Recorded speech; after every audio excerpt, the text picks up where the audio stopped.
बिस्मिल्लाहिर्रहमानिर्रहीम। Welcome to my YouTube channel FZ classes. My name is Fariza Zamani. देखिए आज हम जो है वो क्लास 10 की साइंस की बुक से NCERT बुक से पेज नंबर 46 पे आपको दिया हुआ है क्वेश्चन नंबर 3 उसको करने जा रहे हैं। तो इसमें आपको बेसिकली दे रखा है कि आपको यहाँ पर जो है ये मेटल्स दे रखी हैं ABCD, ठीक है। और जो मेटल्स हम जानते हैं जैसे iron sulphate, copper sulphate, zinc sulphate, silver nitrate, उनके हमें सॉल्ट दे रखे हैं। तो आपको बताना यहाँ पर ये है, इस जो टेबल आपको दे रखी है उससे रिलेटेड आपको पहला क्वेश्चन बताना है कि इनमें से मोस्ट रिएक्टिव मेटल कौन सी है। फिर दूसरा बताना है कि अगर हम B को कॉपर सल्फेट में एडिट कर दें तो क्या होगा सॉल्यूशन में। और तीसरा क्वेश्चन हमें ABCD को डिक्रीजिंग ऑर्डर में अरेंज करना है। काहे का डिक्रीजिंग ऑर्डर है ये? रिएक्टिविटी के अकॉर्डिंग कि कौन ज़्यादा रिएक्टिव है उसको सबसे पहले रख देंगे तो सबसे बेकार वाला या सबसे कम रिएक्टिव एलिमेंट आपका सामने पहले आ जाएगा, ठीक है। तो चलिए हम स्टार्ट करते हैं। सबसे पहले हम क्या करेंगे कि यहाँ पर देखिए आपको मैं बता दूँ, दो चीज़ें आपको पता होना चाहिए। एक तो होगी डिस्प्लेसमेंट रिएक्शन कैसे होती है, दूसरा आपको रिएक्टिविटी सीरीज़ याद होना चाहिए। बहुत आसानी के साथ आप ये अपना क्वेश्चन कर लेंगे। क्या है, सबसे पहले तो हम जो हमारे एलिमेंट्स दे रखे हैं जैसे कि जिनका सॉल्ट दे रखे हैं आयरन, कॉपर, जिंक और सिल्वर, इनमें रिएक्टिविटी सीरीज़ के अकॉर्डिंग हम अपना इनको पहले अरेंज कर लेते हैं और बीच में गैप छोड़ देते हैं। हो सकता है कि ये रिएक्शंस उनमें बीच में कहीं ना कहीं आ जाए। तो सबसे पहला काम है कि हमें जो है वो इनको रखना है। तो आपको याद होना चाहिए रिएक्टिविटी सीरीज़ मैंने बताया था, क्यों ना मांगूँ कैश अपना, क्यों ना कैश मांगूँ अपना, ज़िफ़ी प्रभा से, है ना। इतना मैंने आप लोगों को बताया था उसमें। आप लोग ये देखिए, क्यों ना कैश मांगूँ अपना, ज़िफ़ी प्रभा से, हे CUHGAGAUPT,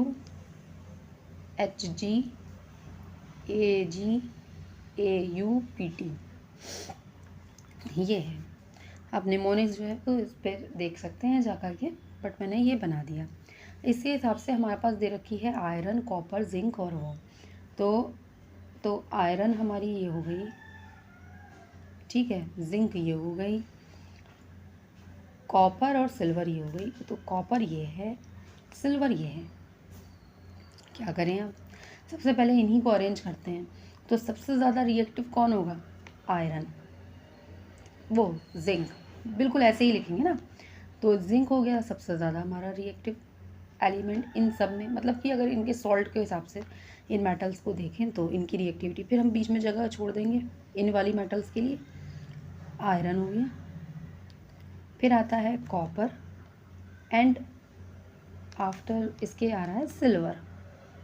तो इनकी रिएक्टिविटी सीरीज़ के हिसाब से जिंक सबसे ज़्यादा रिएक्टिव है इन चारों में और सिल्वर सबसे कम है। चलिए अब बात करते हैं डिस्प्लेसमेंट रिएक्शन के अकॉर्डिंग। ये क्या बता रहे हैं हमें टेबल में, ये कह रहे हैं इस क्रॉस का मतलब है कि ये रिएक्शन ए जो है वो आयरन से रिएक्शन नहीं कर पाया है, ठीक है। और जहाँ ये डैश लगे हैं इसका मतलब है कि रिएक्शन हुई नहीं है, इन्होंने करवाई नहीं है, करके ही नहीं देखी है। तो सबसे पहले देखते हैं हम यहाँ पर कि ये कह रहे हैं कि ये जो ए है आपके, वो आयरन सल्फेट से रिएक्शन नहीं कर पाता है। इसका मतलब है ये आयरन सल्फेट से कमज़ोर है ए, ये मेटल जो है वो आयरन से कमज़ोर है, तभी तो इसको बाहर नहीं निकाल पाई आयरन को, है ना। तो इसका मतलब ये हो गया कि ये मेटल जो भी है वो आयरन के नीचे ही आएगी रिएक्टिविटी सीरीज़ में, यानी कि आयरन यहाँ आना चाहिए इस मेटल को। लेकिन हम अभी और पूरी जानकारी ले लेते हैं। कॉपर को डिस्प्लेस कर दे रही है, डिस्प्लेसमेंट रिएक्शन हो रही है कॉपर के साथ, इसको डिस्प्लेस कर दे रही है। इसका मतलब ये हो गया कि ये कॉपर से ऊपर है, कॉपर से पहले ही आएगी। इसका मतलब है इसकी जगह यही है, यानी कि ये हो गई ए। इसके साथ इन्होंने रिएक्शन करवा के देखा नहीं है तो उससे मतलब नहीं है। अब आ जाते हैं हम बी पे अपने। आयरन से डिस्प्लेसमेंट रिएक्शन दे रही है, इसका मतलब है बी इतनी स्ट्रॉन्ग है कि आयरन को उसके मतलब सॉल्ट से निकाल दे रही है बाहर। बी, इसका मतलब है कि ये रिएक्टिविटी सीरीज़ अगर हम बनाएं उसके हिसाब से ये बी पहले आएगी इससे, लेकिन हमने देखा कि कहीं यहाँ पर ये रिएक्शन करवाई नहीं गई है, ये इसने जिंक के साथ की नहीं है। इसका मतलब हो गया कि ये जिंक से, इसके क्रॉस का मतलब हो गया कि ये जिंक के साथ रिएक्शन नहीं कर पाई, यानी कि जिंक को नहीं हटा पाई। आई बात समझ में? जिंक को नहीं हटा पाई है, इसका मतलब है जिंक से तो पीछे ही रहेगी। आयरन को उसने डिस्प्लेस कर दिया, आयरन से ज़्यादा ताकतवर है और आयरन से आगे रहेगी, स्ट्रॉन्ग है, रिएक्टिव ज़्यादा है। सी की बात करें, सी ने जो है वो आयरन सल्फेट से भी रिएक्शन नहीं कर पाई, कॉपर सल्फेट से भी रिएक्शन नहीं कर पाई, ना आयरन से कर पाई ना कॉपर से कर पाई। इसका मतलब है दोनों से ये सी पीछे होगी, यहाँ कहीं होगी, ठीक है। और ना जिंक से तो सवाल ही नहीं होता। सिल्वर नाइट्रेट से रिएक्शन कर दी भाई, और इसका मतलब है सी मेटल जो है वो सिल्वर से तो ज़्यादा रिएक्टिव है, तभी इसने रिएक्शन करके सिल्वर को हटा दिया होगा और अपने आप नाइट्रेट से जुड़ गई होगी। तो यहाँ पर इसका मतलब है सी मेटल जो है वो आपके सिल्वर से ज़्यादा रिएक्टिव है, इसकी सिल्वर से आगे रखा है हमने इसको, ठीक है। अब डी की बात करें, डी ने तो किसी से रिएक्शन ही नहीं करना है, यानी कि डी तो ऐसी है, क्रॉस का मतलब हो गया इससे नहीं करी है, इससे भी नहीं कर पा रही है, इससे भी नहीं कर पा रही है, और सिल्वर नाइट्रेट से भी नहीं कर पा रही है। तो इसका मतलब है डी तो यहाँ है कि वो सिल्वर नाइट्रेट से भी नहीं कर पा रही, तो सिल्वर नाइट्रेट से भी पीछे है डी। आई बात समझ में? तो हमें यहाँ पर बताना है most reactive metal among A B C D कौन है, दैट इज़ बी। सबसे ज़्यादा इनमें ए बी सी डी में जो है वो बी है, ठीक है। If B is added to copper sulphate solution, B को अगर हम कॉपर सल्फेट सॉल्यूशन के अंदर, जो इन्होंने रिएक्शन करके नहीं देखी है, हम उसके अंदर डाल दें तो क्या होगा?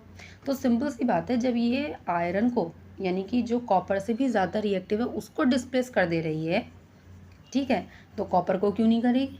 इसका मतलब है कि कॉपर सल्फेट जो है वो आपके, अगर बी को एडिड करें कॉपर सल्फेट के सॉल्यूशन में, रिएक्शन होगी कॉपर सल्फेट की, ठीक है। इसका मतलब है कि रिएक्शन जो है अगर हम इसकी कॉपर सल्फेट से कराते तो रिएक्शन होती।